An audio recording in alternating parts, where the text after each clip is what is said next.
The unborn millions will depend under God on the conduct and the courage of this army. How many people know that God's got an army right now holding in the land? You can see it, you hear it. The Tea Party people are part of it. The conservationists are part of it. Those of us on the conservative right are part of it. We're part of that army. Okay. One minute, you can talk, or I can ask you a question. Oh, let's hold on to the question. I ran in 2006 for governor. How many voted for me in 2006? There was 280 people voted for me. I didn't have much of a platform at the time. All I had was my cards, and I shared my vision of Alaska with them. Who voted for me when I ran for senator in 2008 against Mr. Stevens on the Republican ticket? Well, there was 599 that did, and I'm still looking for them. My fire started in 2006 when I kept seeing administration after administration after administration come and nothing progressed in Alaska whatsoever. So I started looking for answers. So she wants to ask me a question. No, your time is up now. Okay.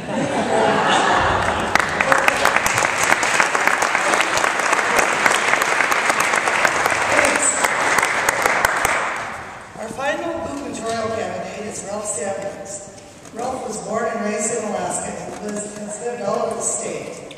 He has been involved in the private transportation business for many years and served in the Alaska House of Representatives for 6 years, the last 2 as Majority Leader.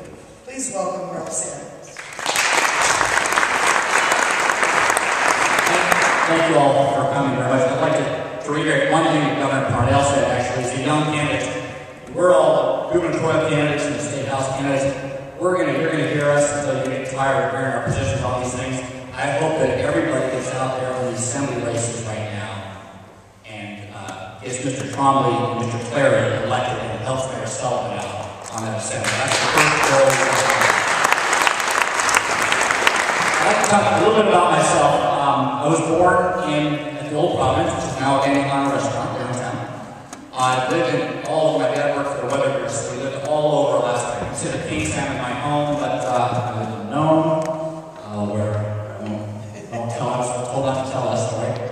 I graduated from high school in Castle. I lived in Anchorage, I lived in Fairbanks. I had a smattering of Alaska, mostly rural Alaska, my entire life. I started working at Penn Air, which at the time was a very small air taxi in Kingstown. No phones in the villages, we used HF radios to call from village to village when I first started there.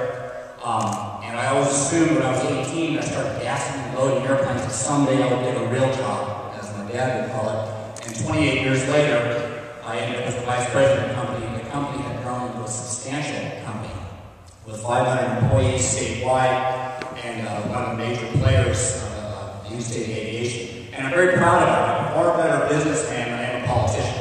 I'm a born and bred, I'm a free market guy. That is who I am. And what my experience at Penn Air did, it taught me what dealing with regulators are like and dealing with the state bureaucracy is like. I got into politics in 2002. I served 3 terms, as Gail just said, ended as the House Majority Leader. I found for all of you that are running or anybody thinking about running, being in the legislature is an experience of a lifetime, it really is. You learn a little bit about a lot of issues. And in the legislature, I'm not going to draw the place I happen to end in the organization. I ended up learning a whole lot about one issue, and I could bore you to tears on gas pipeline. Second, probably one of the boring people to tears with Mr. Walker here, who he and I would get in a spin going back and forth on gas pipeline issues. I'm running for governor because I'm concerned about a couple of things. But overall, the economy of the state right now, I think is probably okay. And the body politic thinks in either 2 or 4 year increments. Politicians tend to think in short term. But the next governor of this state, and every governor, mayor, president that's ever been elected in the history of this country has said, this election is the one that matters. It's this election. We're at a crossroads. And I'm here to tell you, we're at a crossroads. We have the highest budget in state history, which means been made in Juneau, as we sit here. The highest budget in this state's history. We have less oil going through the pipeline that pays for that budget since the pipeline was built. We used to do 2 million barrels a day, we're down to about 650,000. The policies of the last couple of years have been really good for government. We're flush with cash. We don't have a lot of exploration going on, and if you don't look 2 years out, if you look 10 years out, what kind of economy are you going to have in this state? Be a lawyer, work with the state. Because the concerns that I've got are out there for 10 years, but we have a lot of opportunities if we're willing to have the courage to take advantage of it. We have a tremendous amount of natural resources. A bullet line, a gas pipeline, small diameter line, gets power. I'm going to answer part one of your question just to save time. One of the three things that you can do to help the economy of the state, and it's not really oil and gas answer, I'm cheating a little bit. One of the things you can do, you build that bullet line and you get almost limitless energy for small businesses, for churches, for schools. You can probably keep that LNG plant going down in Mississippi. Fairbanks is on diesel. You can build it if you're willing to spend the money and invest. The last major project that we had in this state was the Parks Highway. Now, if you had to build the Parks Highway today, we had to get around the environmentalists and lawsuits, probably couldn't do it. But we can build that bullet line, and then let's see what happens with a major gas sale. If we don't ever get one, we're going to sit here for year after year after year, and once again, 10 years goes by, and where will we be? We can build it now.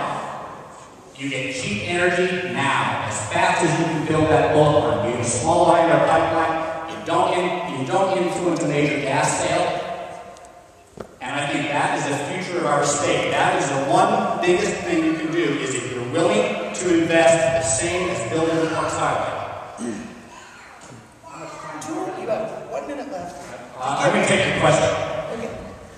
Give us 3 specific ideas, not related to oil and gas, that you will work on to improve our economy and grow our economy.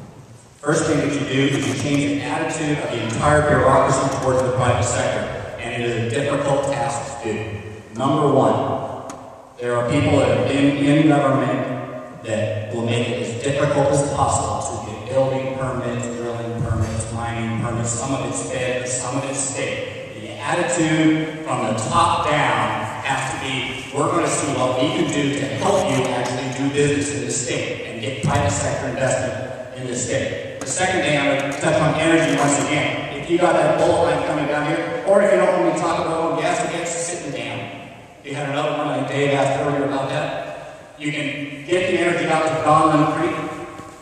In the Whitegate Delta, it's almost Appalachia-style poverty in some large portions of the state at no fault of anyone. Fault of current administration, that's a lot of it is the way that it is. But we have opportunities to unlock that by getting the power out there. It's the energy that you have to get. You can open up Donlin Creek, it opens up Bethel, and you can stop becoming so government dependent. As the federal government largesse tends to drop off. If you look at the Whitegate Delta in particular, you've got problems. You can do a lot of the things if you can get the energy.